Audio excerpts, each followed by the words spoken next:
আসসালামু আলাইকুম এভরিওয়ান, তোমরা সবাই কেমন আছো? আশা করি ভালো আছো।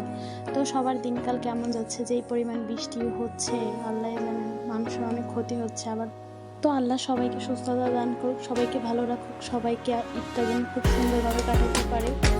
কারণ অনেকেই এই স্বপ্ন দেখে যে এখনকার সময় যে গরু বিক্রি করে তারা ভালোভাবে ঈদটা কাটাবে। তো দোয়া করি সবার ঈদ যেন খুব ভালোভাবেই কাটে। তো আজকে চলে আসলাম, এই আমের সিজনে যদি পুডিং না বানাই তাহলে হয় বলো? তো আমাদের যে আসলে থাম্বনেলটা আমার খুবই হাসি আসতেছে। যাই হোক, কেউ কিছু মনে করবা না, এটা একটা দুষ্টামি করে থাম্বনেলটা দিয়েছিলাম। তো এটা হচ্ছে আমার ভাইয়ার গ্রাম থেকে, খামার থেকে নিয়ে আসছে দুধটা। তো কেউ কোনো উল্টাপাল্টা কমেন্ট করবা না, বুঝতে পারছো? তো পুডিংটা বানাবো, কারণ অনেকদিন পুডিং খাই না, আর আমের পুডিংটা অনেক ভালো লাগে। আমার হচ্ছে কি দুধের পুডিংটা অনেক সুন্দর। তো কী করবো ভাবলাম বানাই আর তোমাদের সাথে শেয়ার করি। তো বুঝবি তুমি আর কি নতুন করে বলবো, আমাদের রং করতে করতেই জীবন যাবে। যেটা বলতে কথা, আমি প্রচুর পরিমাণ ভালো লাগে দুষ্টামি ফাজলামি করতে। কারণ আমি সবসময়, আর আমার আম্মুর ছোটো মেয়ে, তো সবসময় সব জায়গায় দেখবা, সবসময় দেখবা ছোটো মেয়ের একটু ঢঙি বেশি হয়। সেটা আমি মানি, সেটা কেউ বলুক আর না বলুক, আমি মানি। তো যাই হোক, তো আমি আমগুলো ছুলে নিব আর কি। আম কাটার সময় এত বিরক্ত লাগছে, আমগুলো অতিরিক্ত পেকে গেছে। ফ্রিজে রেখে দিয়েছিল আপু, ওইগুলো পেকে গেছে অতিরিক্ত। তো ওইগুলো পেকে গেলে না, মনে করো ভালো করে ওই যে মেশিন দিয়ে ছোলা যায় না। তো এই জন্য আমার ঝামেলা হয়ে গেছিলো, তো খুব বিরক্ত লাগতেছিল। তারপরও আস্তে আস্তে করে ছুলে নিয়েছি। কী করবো, ছুলে দিতে হবে, যেহেতু আম নিয়ে বের করছি, আম দিয়ে তো কিছু করতে হবে।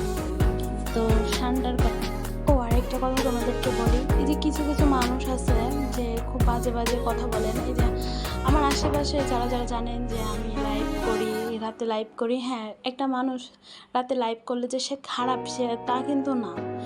আমি তো রাতে লাইভে যাই, ঠিক আছে, আমি তো বাজে কথা বলি না কোনো সময়, আমি তো দুষ্টামি ফাজলামি করি, তোমাদের কমেন্ট করি। আমি তোমাদের 100 বার বলি যে আমি কোনো উল্টাপাল্টা কথা বলি না, কোনো উল্টাপাল্টা কিছু দেখাই না। তাহলে তোমরা কেন আমার সাথে এরকম উল্টাপাল্টা কথা বলো? হ্যাঁ, আর হচ্ছে কি, মানুষ, আমি বুঝি না, মানুষ আমাকে এত কিছু বলে, আমি কি তোমাদেরটা খাই না কি করি? একজন মানুষ আমি শুনেছি, সে নাকি আমার লাইভ দেখে, সে প্রতিদিন দেখা আছে, দেখো ঠিক আছে, কিন্তু তুমি এরকম খারাপ কথা বলার কি? তুমি এরকম খারাপ কথা কেন বলো? তুমি লাইভ দেখতেছো, দেখো, সমস্যা কি? তুমি লাইভ দেখবা, কিন্তু তুমি এই যে বাহিরের এই যে আত্মীয় স্বজন আছে তাদের সাথে সমালোচনা করার কি আছে? সমালোচনা কেন করবা? সমালোচনা যদি করতে ইচ্ছা করে, আগে বুঝবা যে মানুষটা কি করতেছে।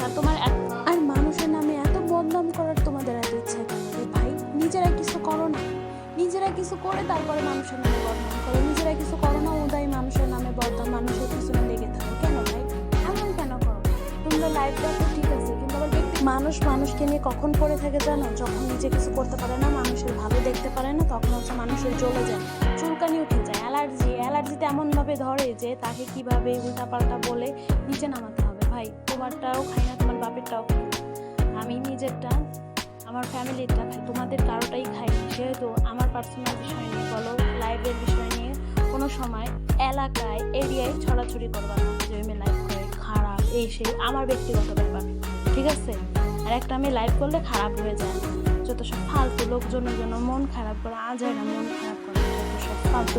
তোমরা কী ভাবছো তুমি এরকম ছড়াবা লাইভ করে কিন্তু কিসে আমার ফ্রেন্ডদের কাছে ছড়াইছো, তারপরে সেই কাছে অনেক কাছের কাছে ছড়াইছো, আমার কোনো যায় আসে না। আমি লাইভে সবাই 14 গোষ্ঠী আসুক লাইভে, আর আসতে আমার ভালো, তোমাদের 14 গোষ্ঠীকে নিয়ে এসো আমার লাইভে, তারপরে কবর থেকে টানতে নিয়ে এসো আমার লাইভে। দেখো আমি কি করি, আমি লাফালাফি করি নাকি কথা বলি নাকি অন্য কিছু করি। যত সব ফালতু লোকদের জন্য যত সব আগে 2-3 দিন ধরে মন খারাপ করে বসে আছি। এমন করো কেন ভাই? তোমরা যে দেখতে মনে চাইলে দেখবা, না দেখতে মনে চাইলে নাই, কিন্তু মানুষের নামে এরকম উল্টাপাল্টা করবা না, ঠিক আছে? ভালো হয়ে যাও, ভালো হইতে পয়সা লাগে না। আর তোমরা এত কথা বললে ভাবছো কি আমি লাইভ বন্ধ করে দেবো? না ভাই, আমি লাইভ বন্ধ করবো না। তোমাদের মাঝে একটু মেডিসিন দিব, জৈব সার ছিল, জৈব সার দিতে হয় মাঝে। আর যেই দেখো মনি ফ্যামিলি নিয়ে কথা বলো না ভাই, ফ্যামিলির শিক্ষা বড় শিক্ষা। ফ্যামিলি যদি শিক্ষা দিত যে অন্যের মেয়েকে এইভাবে উল্টাপাল্টা কথা না বলতে, তাহলে সে বলতো না, কারণ আগে ফ্যামিলি থেকে শিক্ষা নেওয়া উচিত। একটা ফ্যামিলিতে অনেক কিছুই শিখার আছে, বুঝতে পারছো? তো কি বলবো, আসলে আমার মনটা অনেক খারাপ ছিল 2-3 দিন ধরে। আমার একজন লাইভ দেখে পুরো আমার ফ্রেন্ডরা জানতো না যে আমার চ্যানেল আছে, এই সে আছে, অনেক কথাই বলছে। আমার ফ্রেন্ডরা ফোন দিয়ে জিজ্ঞাসা কর, তুই নাকি লাইভ করস, তুই নাকি এটা করস, তুই তো হ্যাঁ করি, তো কী হয়েছে? কাকে আগে তো জানতাম না, জানো না, এখন জানতেছো। তো কি আর বলবো, এই জন্য মানে মেজাজ গরম ছিল, তাই বলে দিলাম। তো সবাই ভালো থেকো, সুস্থ থাকো। এই যে আমার পুডিং হয়ে গেছে, আসলে পুডিংটা অনেক মজা হয়েছিল, যেটা সত্য কথা। আমের এই পুডিংটা আসলে অনেক মজা। তো সবাই ভালো থেকো, আল্লাহ হাফেজ।